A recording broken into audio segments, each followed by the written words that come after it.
You can fool some of the people some of the time, but you cannot fool all of the people all of the time. Abraham Lincoln.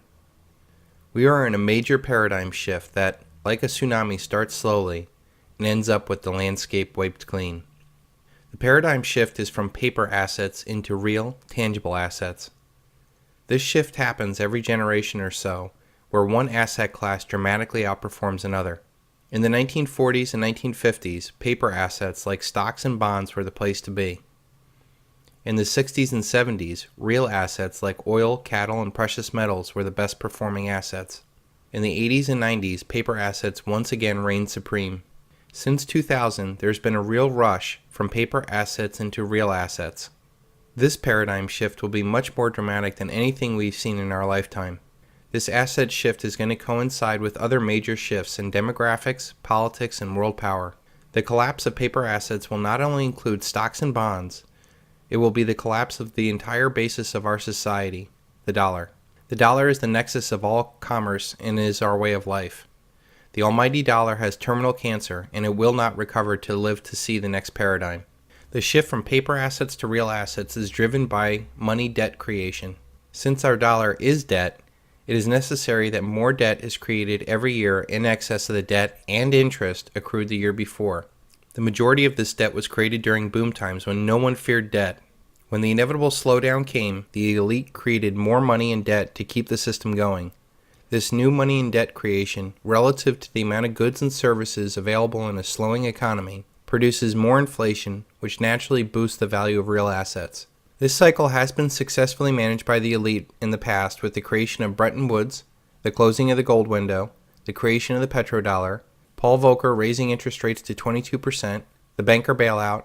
The truth is that while $700 billion is an awful lot of money, it is not nearly enough. And QE1 and 2. This time there is no way out except for a default. How that default plays out is still up in the air.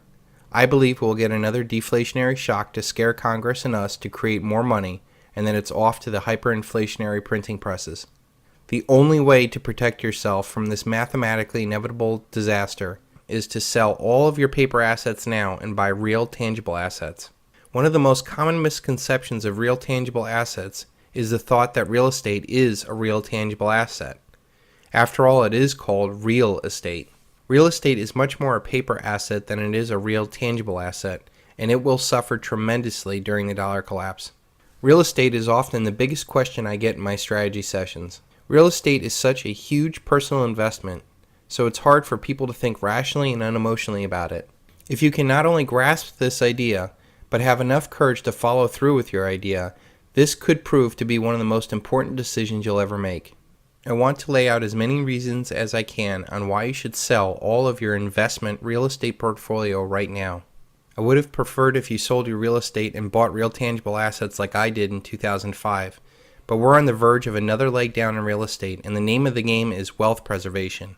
Beyond wealth preservation, I believe those that hold their wealth in real tangible assets will see a massive increase in real purchasing power. So here are all the reasons why you should flee the investment real estate market while you still can. Number 1, real estate is not a tangible asset. Sure, property is real and tangible enough, but its value is dramatically affected by the paper debt market. Almost all real estate is bought with mortgages, debt, and leverage. Even if a property is paid in full with cash, its value is directly affected by competing bidders who are using leveraged debt to pursue that property. If you still think your property is a real asset, ask yourself, what is your property worth without a 30-year mortgage? What is it worth if interest rates are, say, 10% instead of 4%? What is the cash value of your property if there is no credit market at all? What is the value of your property if and when the dollar collapses? The answer should show that the value of real estate is much more determined by the paper debt market than its real, tangible value. Number 2, most of your real estate is not an asset at all. Most real estate is non-income producing property. If your property does not prove to be a cash flow positive asset, it is by default a liability. When you factor in all the taxes, interest, maintenance, and upgrades, you will see what a drain it can be. That is not to say that it does not have value, it's just not an asset. Number 3, look at the real rate of return. The government is outright lying about inflation. They do this for many reasons, which I will discuss later. If the government was telling the truth about inflation, you would not see a benign 2% inflation, we would see something more like 10% inflation. This statistic has been manipulated for decades, so the compounding effect of this simple lie has stolen trillions of dollars of wealth from people. Even though the nominal price of your house has gone up over the years, the real inflation-adjusted return is probably negative. Number 4. Even in a hyperinflationary environment, owning property is not a no-brainer. In a hyperinflation, the value of mortgage debt would essentially become worthless. That is great for owning your property outright. The reality is that there are going to be other factors that will dramatically affect the real value of that property. In a hyperinflation, the food in your freezer drawer will be worth more than your mortgage. The cost of running your home will be exorbitant. What if you cannot afford higher water, electricity, or gas bills? What is your property worth if these utilities are not working or even available? Number 5, real estate is an illiquid asset. What if you're in the wrong area when this all goes down? Having the better part of your wealth tied to an asset that cannot move is highly disadvantageous during a period of social upheaval. We have all seen pictures of refugees leaving their homes with the few possessions that they own. What if you are in an area that is going through massive social upheaval? If you have the majority of your wealth tied to an area that is essentially a war zone, you're putting your life and your fortune at risk unnecessarily. This is magnified by the fact that when the dollar collapses, there will be no real estate market for you to sell into. You can easily put $250,000 worth of gold into a small purse and take it wherever you want, and it is accepted worldwide. Number 6, you never truly own real estate. Even if you own your home outright, you still have to pay taxes on it.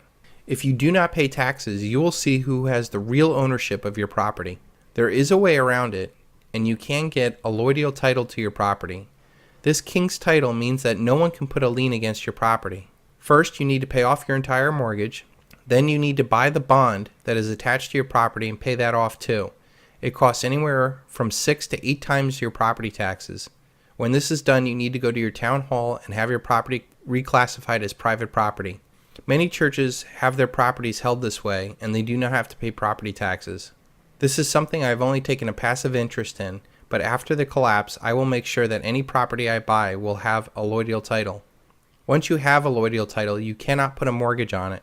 Having an allodial title is a great estate planning tool since there can be no lien put on the property.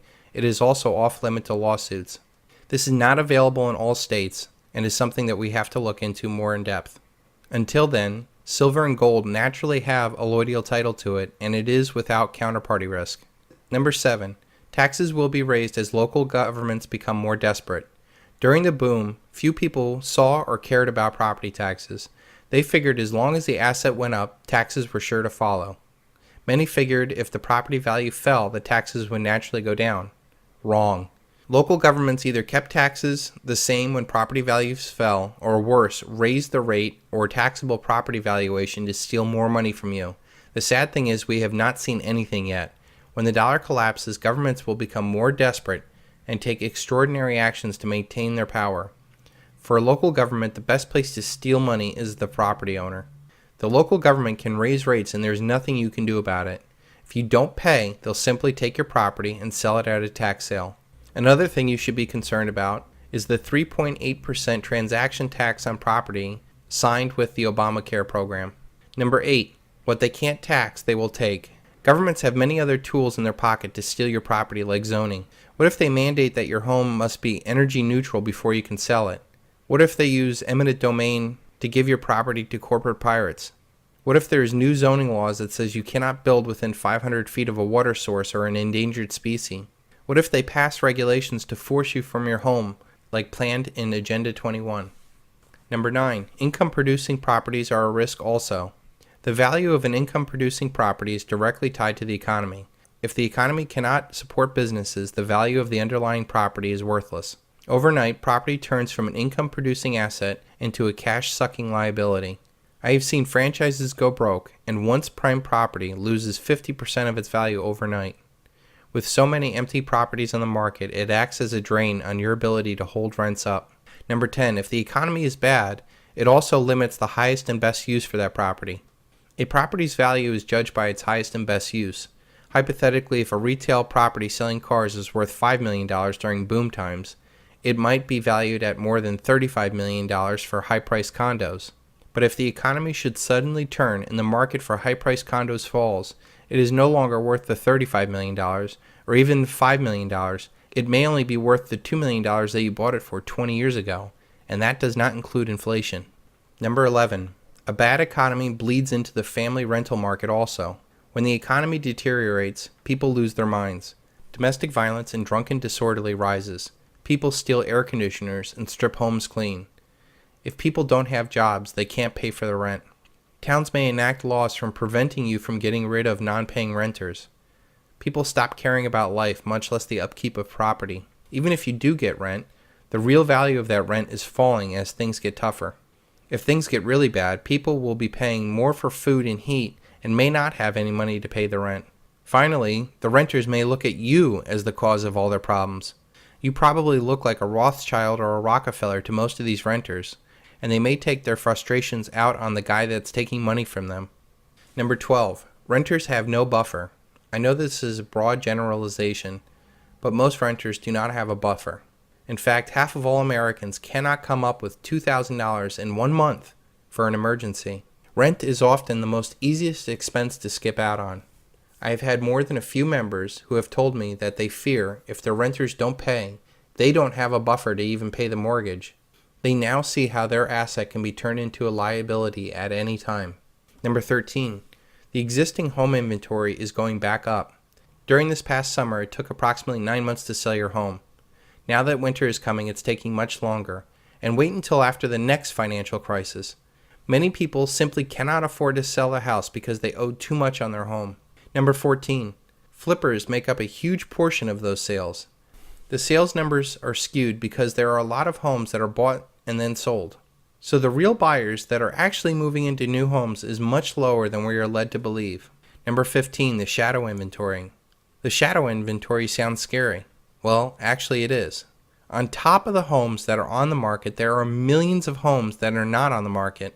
These are homes that have been foreclosed upon by the banks, and they're not even attempting to sell these homes. They know if they dump all of these homes on the market, it will crush all of the performing mortgages as home prices sink further, and people just stop paying. Can you imagine what the real estate market would look like if these homes were brought onto the market? Most of these homes are high-priced homes, and if they sold at a fire sale, the price compression in the market would be severe.